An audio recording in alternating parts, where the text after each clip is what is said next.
На Новом Бельском мосту строители возвели 3 опоры. Путепровод через реку Агидель строят в рамках реализации национального проекта «Безопасные и качественные автомобильные дороги». Стоимость проекта – 3,5 миллиарда рублей. На каком этапе строительства находится переправа, расскажет моя коллега Айгуль Резяпова. С помощью сварки рабочие возводят стапельные опоры. Затем строители приступят к монтажу и сборке металлоконструкции пролетного строения моста. Новый путепровод через реку Белая будет стоять на 7 опорах. Сейчас полностью завершено возведение 3. Русловые же планируют поднять до первых паводков.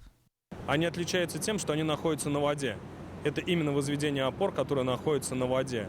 Потому что там другая немножко технология, работа с другим оборудованием. И надо успевать специально в сроки, чтобы нас не затопило водой. Мы торопимся быстрее. У нас в разработке очень быстро 5 и 6 опоры русловые. Так что это будет середина весны, скорее всего. После возведения всех опор подрядная организация приступит к сборке и установке цельнометаллического пролетного строения. Новый Бельский мост появится между 2 старыми.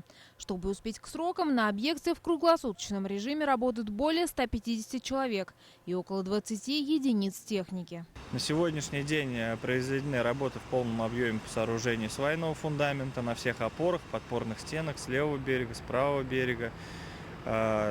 Произведены большая часть работ по сооружению монолитных ростверков и ведутся работы по возведению капитальных монолитных железобетонных тел опор.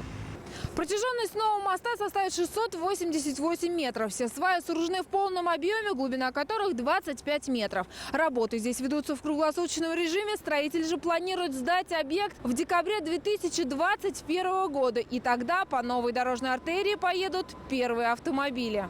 Айгуль Резяпова, Азамат Мухамедшин, Новости Уфа.